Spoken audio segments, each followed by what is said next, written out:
And we'll kick it off with a baseball-heavy Maller monologue. It is worthy of much discussion. The lead is from the Diamond. Now, I realize that we are sitting here in early January. Pitchers and catchers report to spring training in about a month. About a month. Wow. But Major League Baseball Commissioner Rob Manfred, better known by his nickname Manfred, the clown, Rob Manfred has a lot that he still wants to accomplish before he saves the world by retiring in early 2029. So he's got this year, 2026, 27, 28. So 3 years, and essentially that's it. And, you figure sometime in the next year and a half, they'll announce the next commissioner, and there'll be the smooth transition and all that. So if you didn't hear, these are wild. Maybe not. Now, one of the things that Rob Manfred would like to accomplish is to split up the season. Wants to slice up the baseball season and play an in-season tournament. Where have we heard that before? Yes, just like Adam Silver put in the NBA. Now, there's a lot of soccer, European soccer, that does this, these in-season tournaments that overlap with their play. And, of course, in America, we don't do that. But I guess Rob Manfred must think he's living in Europe somewhere. So anyway, he said, quote, this is on WFAN in New York. He did an interview, rare and appropriate. Rob Manfred said, we've talked about split seasons. We've talked about in-season tournaments, he said. Manfred also pointed out, we do understand that 162 games is a long pull. Oh, it's a long pull. I think the difficulty to accomplish, those sort of in-season events, you almost inevitably start talking about fewer regular season games, he said. So you cut back on the 162. He then also pointed out it's more complicated in baseball than it is in other sports, however, because of all these season-long records, you're playing around with something that people care a lot about. All right, so that is a good jumping off point. Let us discuss the question. Give me your immediate reaction to Rob Manfred planning to add an in-season tournament and a split season to Major League Baseball. So my views on this, I've got Moby Dick, the CC Music Factory, and Monster Truck. And we will connect everything together, and we are going to have the Baba Ganoush is what we're going to have. We're going to have some Baba Ganoush, and we're going to enjoy that. We'll have a side of gabagool. Just a little side of gabagool. So my first reaction here, I want to puke in my mouth. That's my first reaction. I literally want to puke in my... Is there a barf bag around here? Can we get a barf bag into the studio? I want to puke in my mouth. This is in the same line with Ghost Runners, the piece of metal energy from the years ago when Manfred, remember, never ever forget, he's the guy that allowed the Astros to cheat and get away with it in 2017 World Series. Those dirty, rotten scoundrels, Jose Altuve. Hey, up! Pat him down. Check him for the buzzer. Alex Bregman, that punk, and George Springer, who at least had to leave the country and go to Toronto, are still playing. Unpunished. And Manfred's had some other ridiculous ideas, like the golden bat. He talked about that, although that's apparently not going to happen. In terms of what Manfred said recently here, it is the idea that Rob Manfred is going to cannibalize the sport, running from the grind. When Rob Manfred gave the quote, and we gave it to you, when he said, we do understand that 162 is a long pull. A long pull. That is Rob Manfred treating a 162-game marathon like it's too hard. It's a grind, so you run from the grind. Some people want to do the work, and other people don't want to do the work. So it's too hard for the people in the room, so we're going to make it easier for the players. And so we want to chop it up, and we figure people don't want to pay attention that much, so we'll have TikTok-length attention spans for the baseball players and the fans and all that. Keep in mind, nobody asked for this. Nobody. Baseball, last I checked, isn't broken. Weren't they just bragging about how they did very well in the ratings and they had record numbers of people watching the World Series? And He had Toronto and the Dodgers, and people loved it and all that. And there's Manfred. He's every day, it's like Pinky in the Brain. What are you going to do? I'm going to take over the world. Well, Rob Manfred keeps smashing and bashing Major League Baseball and everything. Right? It's this whole in-season tournament thing. Well, didn't the NBA start it? Yeah, the NBA has crowned a champion before Christmas the last couple of years, and they have been turned into a punchline. All right. Is Rob Manfred that obtuse that he's unaware of how horrific this has been, that people don't care about it and it's a joke? And even the Knickerbockers, they're not, unlike the Lakers and the Bucks that were cowards, the Knickerbockers aren't going to put up a championship banner because they know how fugazi this is. And there's Rob Manfred, numbnuts over there. Oh, no, I think we should have an in-season tournament because they do it in Italy. So let's do it here in soccer in Italy. So we'll do it here in America. No, dummy. It's like rewriting Moby Dick into Instagram captions. Why would you do that? The split season idea is a special kind of monstrosity. Now, baseball did this when they had a work stoppage in the 1980s. They had a split season. But most of the time, this has been a minor league deal. Like in the old days, the Pacific Coast League, AAA baseball would do it. Now, they're talking about 32 teams, so they'd add a couple of baseball teams, 8 divisions of 4 teams. That's it, 4 teams. Kind of sounds like the NFL a little bit, doesn't it? Geographic buddies holding hands and la la la la la la la la la la la la. You'd have the Dodgers and the Angels, the Mets and the Yankees would be in the same division. You'd have that. Now, what do you do for the teams that have no geographical rival? You'd have to add a team. Is that how you do it? You'd have to, like, the Red Sox rivalry would be with the Yankees. Are they guaranteed to be in the division with the Yankees? They have to keep those teams together. I know you got the Cubs and the White Sox as well, but what about the teams that are kind of out there in the fringes? Like, is there a real rival for the Seattle Mariners or the San Diego Padres or the Arizona Diamondbacks or the Rockies?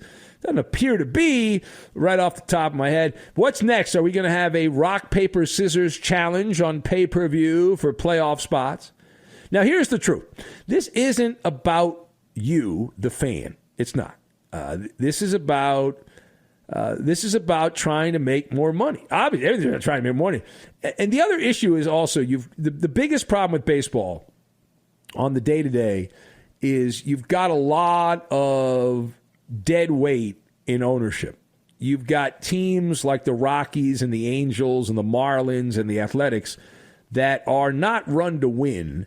They're just piggy banks. The owners cashing checks, knowing that you make a lot of money in baseball from the TV revenue and you don't have to worry about fielding a competitive team.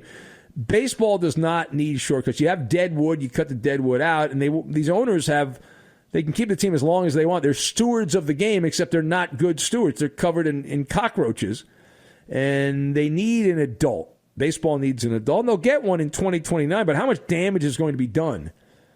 How much damage is going to be done by then, right? And so they need a commissioner who actually likes the sport.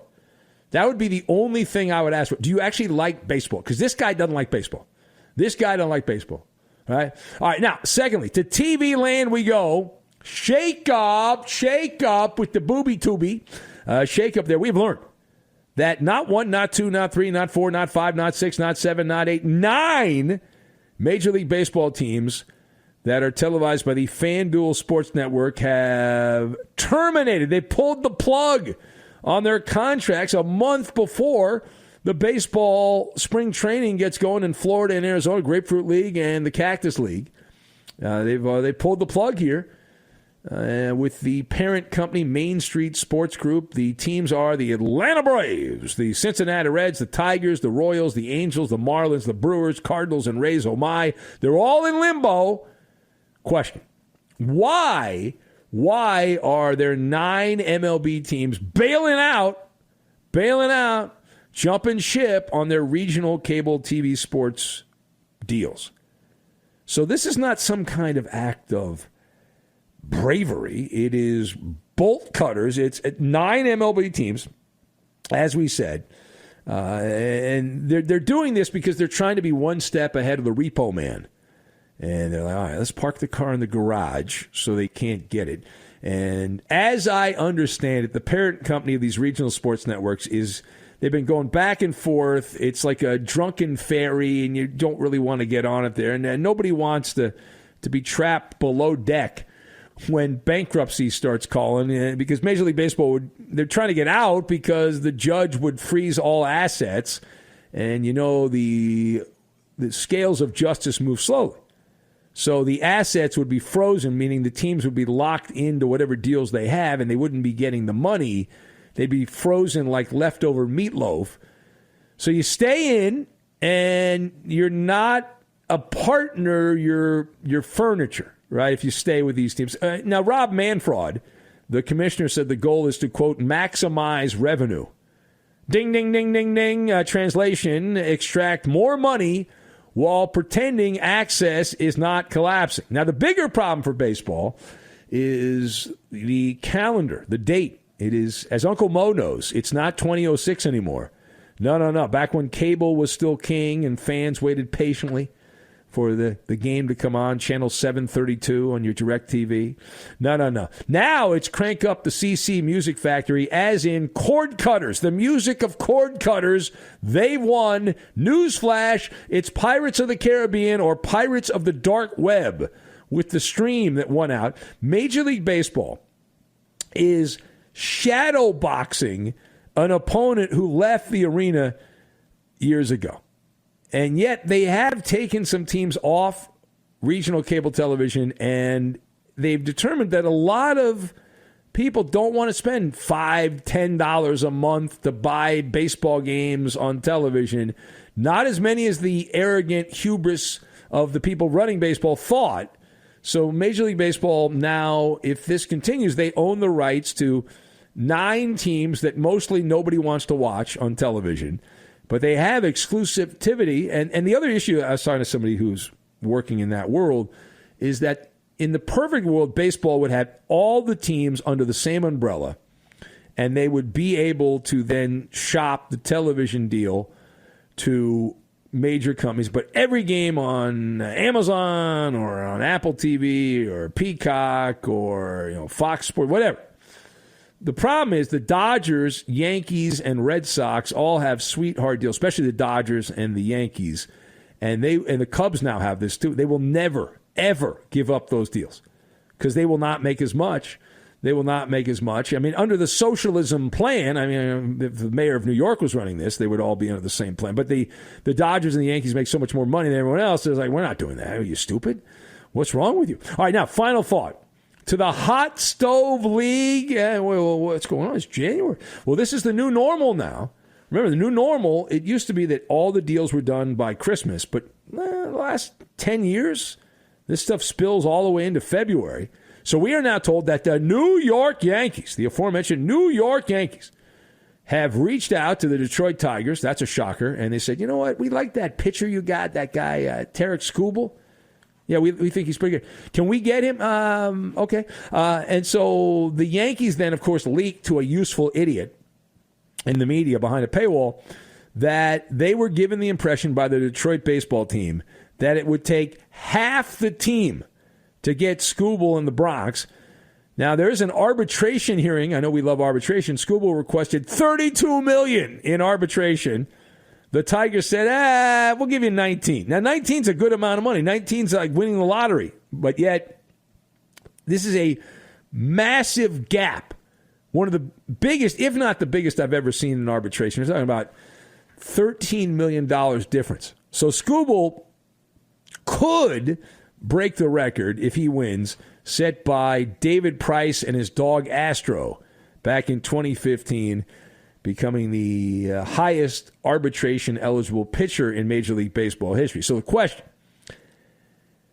how do you see the Tarek Skubal sweepstakes shaking out in Detroit?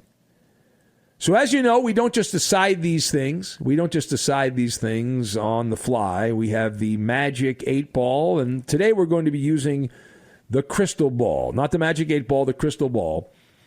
And if you look at the pressure cooker The lid is a rattling. The lid is a rattling, and this is not a negotiation. Okay, it's not. This is two ships passing in the night with binoculars and middle fingers is what it is. This is the biggest arbitration gap we have, again, ever seen. So what does that tell us? That is a tell. It tells us that, listen, the Tigers, yeah, they're offering $19 million, but in that weird baseball business, they are bargain shopping while Scooble's window shopping on Rodeo Drive. Welcome to bizarro baseball world, where down is up is down, left is right, right is wrong. Meanwhile, I love the fact that the Yankees are whining. Oh, they want half the team. Please.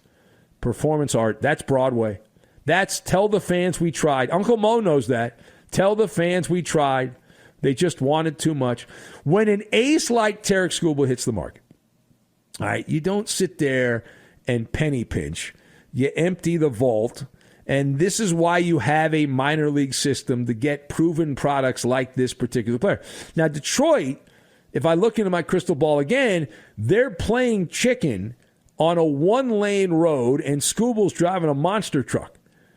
That's not going to go very well. And he's the one that wears the pants, and he can determine where he ends up. He's got the belt, the championship ring, even though he hasn't earned one yet with the Tigers. Either way, if you listen in the background, you can hear the clock. Tick, tick, tick, tick, tick, tick, tick, tick, tick, tick, tick, tick, tick. It's ticking. The leverage is tilting. There it is right there. And Detroit knows this. So looking further, this ends one way. Either Detroit overpays for the player, gives him a $400 million contract. Now, I wouldn't give him a $400 million contract. It's not my money. Or they trade him, and every day that goes by, the value goes down because they're going to get a mystery box because everyone knows Skubal gets traded. He's going to go to market. He's got Scott Boras, I believe, as his agent. When you have Scott Boras as your agent, you don't give a hometown discount. There's no bargain shopping there. And so then if he doesn't get traded, because the offers are going to get lower and lower and lower, if he doesn't get traded and just walks away, congratulations, the Tigers will get a compensation pick in the following draft. Well, that doesn't sound very good. No, it does not sound very good. No, it's not.